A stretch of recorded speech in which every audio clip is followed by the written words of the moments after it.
पिछले 48 घंटों में दुनिया ने कुछ ऐसे मोड़ लिए हैं जो आने वाले कई दशकों तक असर डालेंगे।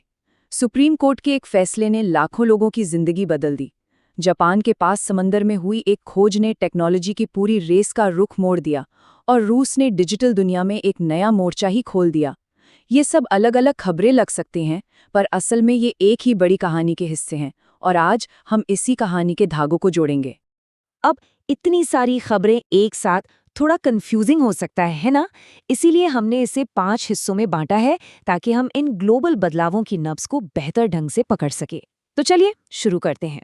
तो चलिए सबसे पहले बात करते हैं शासन की, यानी वो कानून, वो सरकारी कदम और अदालतों के वो फैसले जो हमारी जिंदगी को सीधे सीधे बदलते हैं।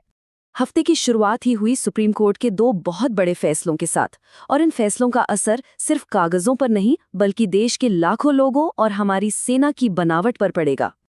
अब ये दोनों फैसले देखिए बिल्कुल 2 अलग-अलग तस्वीरें दिखाते हैं। एक तरफ धर्म और पहचान का पेचीदा सवाल है, तो दूसरी तरफ हमारी सेनाओं में लैंगिक समानता की तरफ एक बहुत बड़ा कदम।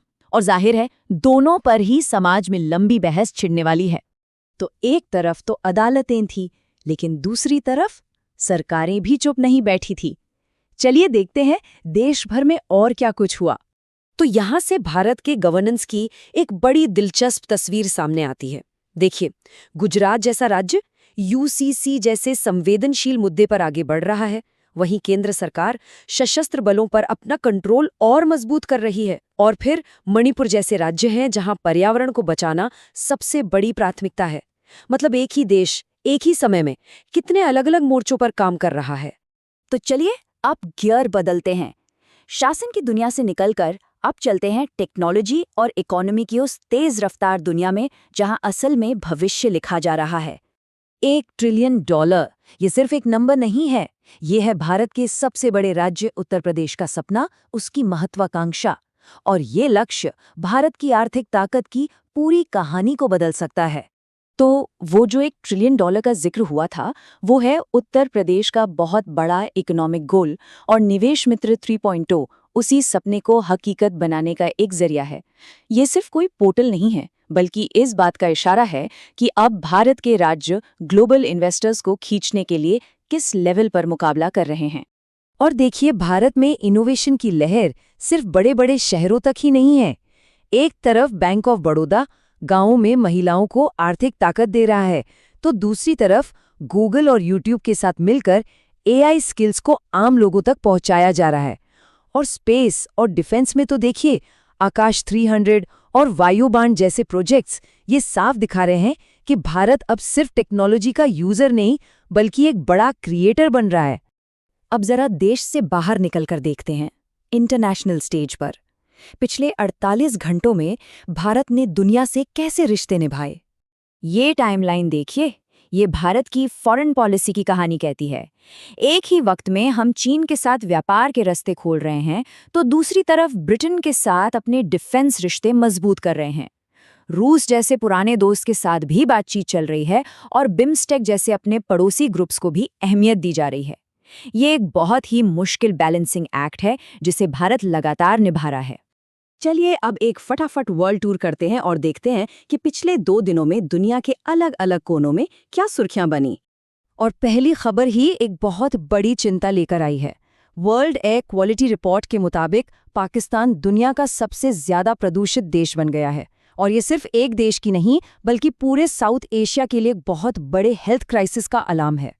अब ये जो खबर है ना, ये बहुत बहुत बड़ी है। हमारे स्मार्टफोन से लेकर इलेक्ट्रिक गाड़ियों तक हर मॉडर्न चीज़ रेयर अर्थ एलिमेंट्स पर चलती है, और अब तक इस पर चीन का एक तरह से कब्जा था। जापान की ये नई खोज ये ग्लोबल पावर बैलेंस को हिला सकती है और टेक्नोलॉजी के भविष्य को एक नई दिशा दे सकती है। और ये खबर हमें याद दिलाती है कि दुनिया एक दूसरे से कितनी ज्यादा जुड़ी हुई है। सोचिए, वेस्ट एशिया में तनाव होता है और हजारों मील दूर फिलीपींस में एनर्जी इमरजेंसी लग जाती है।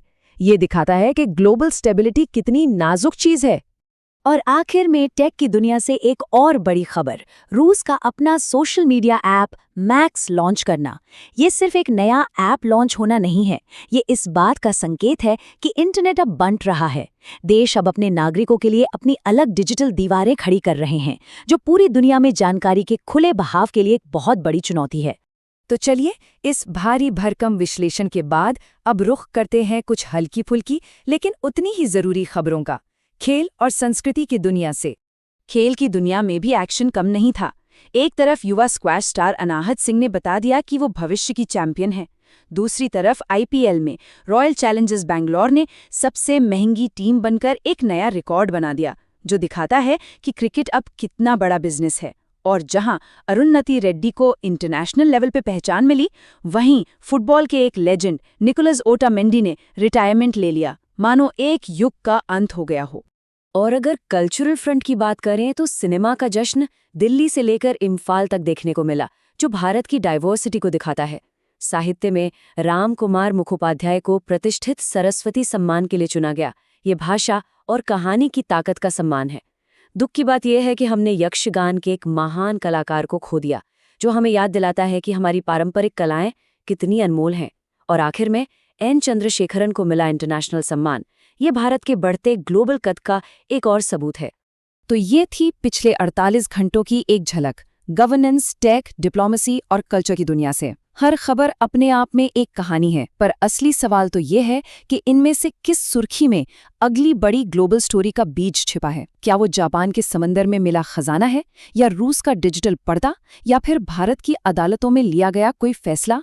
जरा सोचिए, क्योंकि भविष्य इन्हीं सुर्खियों के बीच कहीं लिखा जा रहा है।